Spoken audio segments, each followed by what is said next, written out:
बिस्मिल्लाहिर्रहमानिर्रहीम। अस्सलाम वालेकुम नाज़रीन, मैं मुबश्शिर नदीम रिपब्लिक पॉलिसी के प्लेटफॉर्म से आपकी खिदमत में हाज़िर हूँ। आज हमारे साथ मौजूद हैं अब मलिक अब्दुल लतीफ़ साहब। सर बहुत शुक्रिया आपका।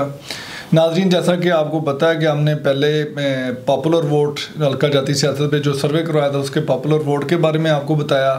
आज उसकी जो कंसोलिडेटेड एवेल्यूएशन रिपोर्ट है उसके बारे में बात करेंगे। और आज का हल्का हमारा जो है वो हफ्ज़ाबाद का 67 है। तो यहाँ पे मियाँ मोहम्मद नवाज शरीफ साहब ने जलसा भी किया है।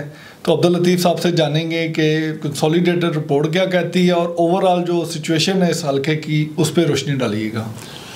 जी शुक्रिया। बिस्मिल्लाहिर्रहमानिर्रहीम। अल्लाहुम्मा सल्ली अला मुहम्मद व आले मोहम्मद। जी नाज़रीन, तो आज हम डिस्कस करने जा रहे हैं डिस्ट्रिक्ट हाफिज़ाबाद। ज़िला हाफिज़ाबाद की कौमी असम्बली की एक नशिस्त है और उसके नीचे सूबाई असम्बली की 3 नशिस्तें हैं। तो यहाँ पर जो सूरत हाल है, कबल अदी हम जो हल्का जाती पॉलिटिक्स डिस्कस की है, तो हाफिज़ाबाद डिस्ट्रिक्ट में जो पॉपुलर वोट है उसकी परसेंटेज 55% है, जबकि ट्रेडिशनल वोट की परसेंटेज जो है वो 45% है।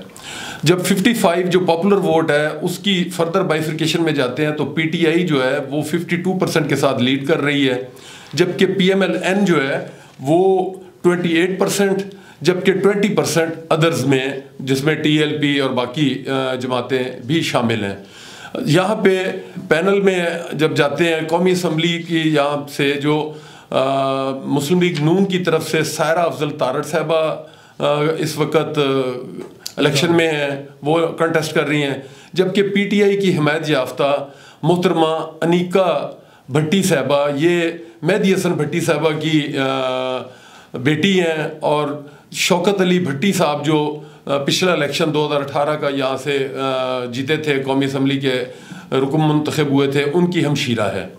तो जब देखते हैं कि यहाँ पे 2 ही हाफिज़ाबाद में धड़े हैं, एक भट्टी बिरादरी का और एक तारड़ साहबान का है, लेकिन ऑन ग्राउंड जो है इस वक्त की जो पोजीशन है उसमें भट्टी बिरादरान का, जो भट्टियों का धड़ा है, वो मजबूत इस वक्त नज़र आ रहा है।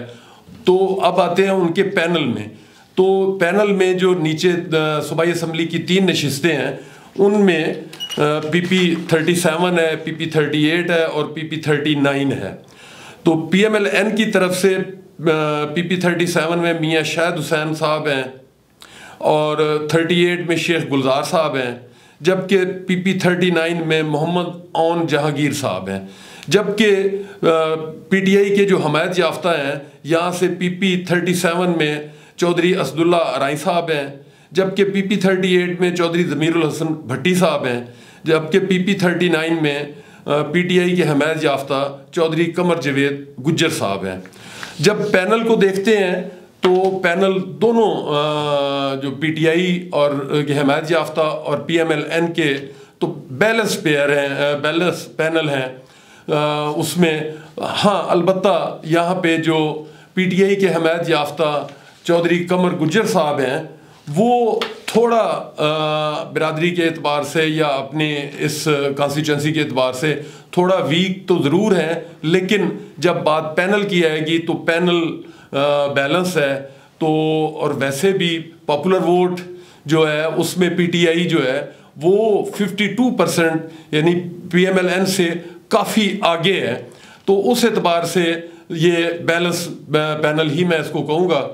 तो यहाँ पर अभी कल ही मियाँ नवाज शरीफ साहब जलसा करके आए हैं। उसके बाद जब हमने ऑन ग्राउंड अपने वॉलंटियर से उनसे राय हासिल की तो कुछ चैनल्स ने, कुछ यानी सोशल मीडिया के चैनल्स ने दिखाया भी है कि वहाँ पे नौजवान वो जो जलसे देखने के लिए गए, लेकिन उन्होंने बरमला इस बात का इजहार किया कि वोट हमने तहरीक इंसाफ यानी वोट इमरान खान का है, इमरान खान का जो भी हिमायत याफ्ता उम्मीदवार होगा वोट हम उसको ही देंगे।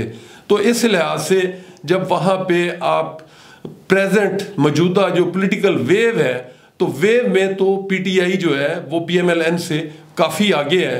अब यहाँ पे चूँकि कैंपेन हो रही है तो दोनों फ़र्क सिर्फ इतना है कि सायरा अफजल तारड़ साहबा ने एक जलसा भी ऑर्गेनाइज़ किया और बाकी भी, तो उसके मुकाबले में अनीका साहबा जो है मोहतरमा, उनकी कंपेन जो है वो उस ज़ोर शोर से तो नहीं है, लेकिन उनका एक मजबूत धड़ा मौजूद है। भट्टी बिरादरान का बड़ा नाम है उनका हाफजाबाद में, मेहदी हसन भट्टी साहब का और उनकी फैमिली। तो वो जो वेव और बाकी पॉपुलर वोट की जो परसेंटेज है उसमें यहाँ पे अनीका साहबा जो है वो मुझे बासानी सीट जीतती हुई नज़र आ रही हैं। बाकी उनका पैनल भी ज़ाहिर है अब वो कैंपेन में अपनी जितनी मेहनत करेंगे तो उसका उनको रिजल्ट मिलेगा। जी मुबशर साहब। अच्छा सर, मुझे ये बताइएगा, जिस तरह आपको पता है कि पाकिस्तान तहरीक-ए-इंसाफ के पास बल्ले का निशान भी नहीं है, और दूसरा उस तरह जिस तरह बाकी सियासी जमातें कर रही कंपेन इलेक्शन की, उस तरह उनको आज़ादी से वो कंपेन भी नहीं कर रहे। और ये जितने कैंडिडेट जिनको सीट अपना टिकट्स मिले हैं ये आज़ाद उम्मीदवार हैं, तो इन सारी सिनेरियो को आप कैसे देखते हैं? जी आपने दुरुस्त फरमाया कि बदकिस्मती से इस वक्त जो इलेक्शन का जो सिनेरियो है, कंपेन चल रही है, तो उसमें तमाम सियासी जमातों को मसावी मौके नहीं मुहैया किए गए।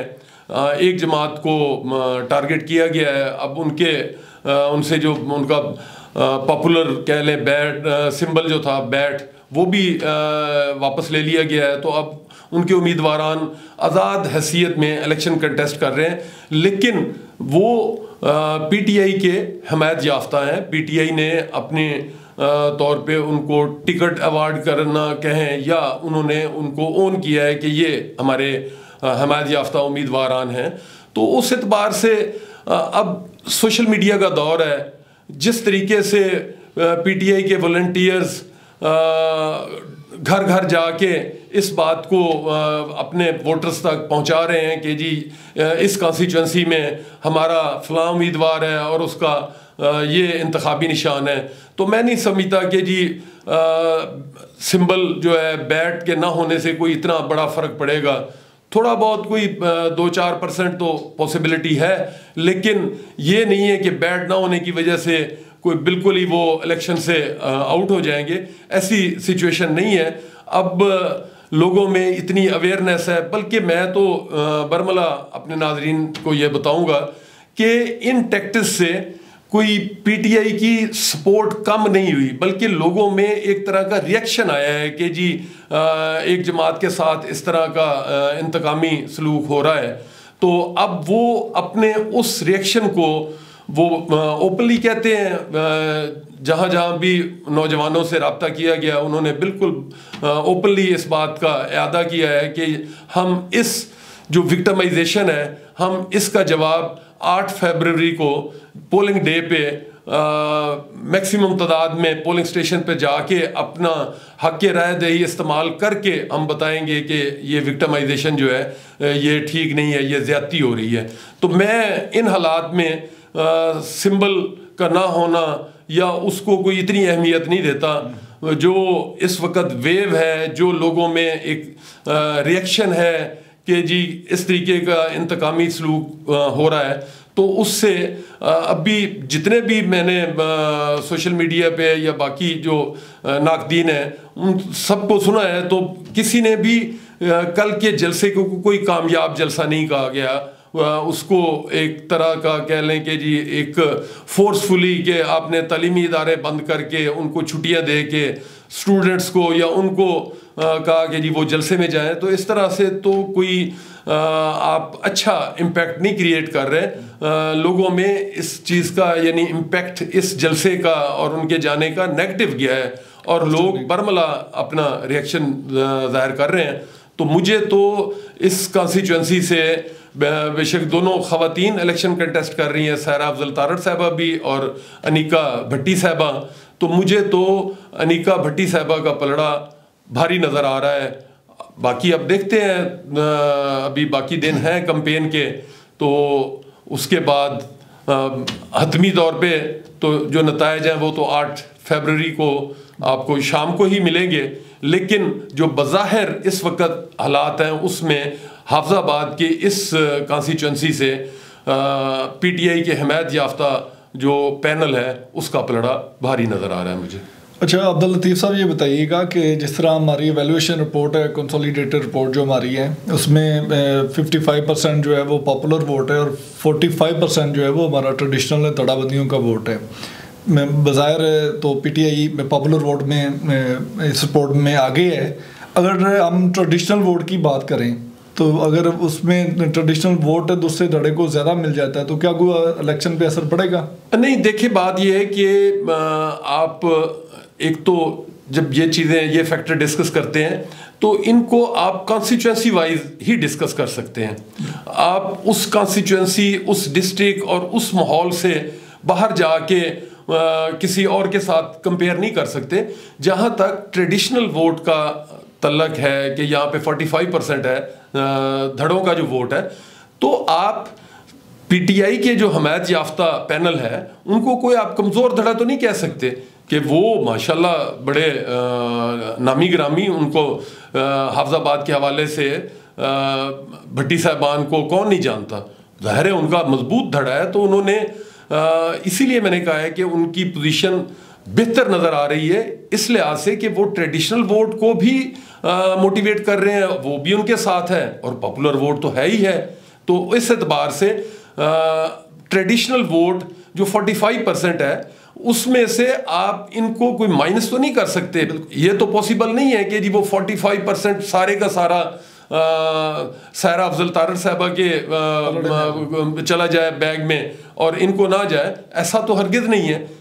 चूंकि ये एक मजबूत धड़ा और अपने शनाख्त रखता है, तो उस एतबार से ट्रेडिशनल वोट जो 45% है तो वो उसमें से भी अपना मैक्सिमम जो उनके धड़े का, जो उनका वोट, जो उनको साल इलेक्शंस में 2002 से ऑनवर्ड अगर आप ले लें तो भट्टी बिरादरान जो है वो हर इलेक्शन में, इसमें 2002 का इलेक्शन उन्होंने मेहदी हसन भट्टी साहब ने विन किया था, फिर 2 दफ़ा सायरा अफजल तारड़ साहबा यहाँ से जीती हैं, फिर 2018 में शौकत भट्टी साहब जीते हैं। तो शौकत भट्टी साहब ने जब 2018 में इलेक्शन जीता था तो कोई गालबन 1,65,000 से ज़्यादा वोट लेके वो MNA मुंतखब हुए थे।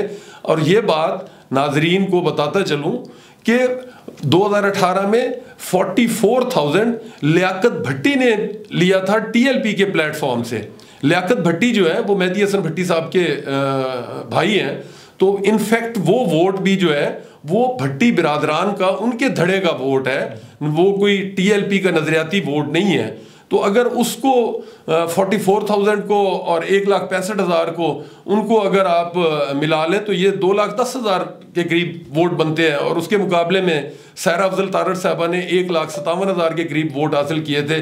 तो यानी 50,000 का उनके पास मार्जिन तो अपने धड़े के वोट से है।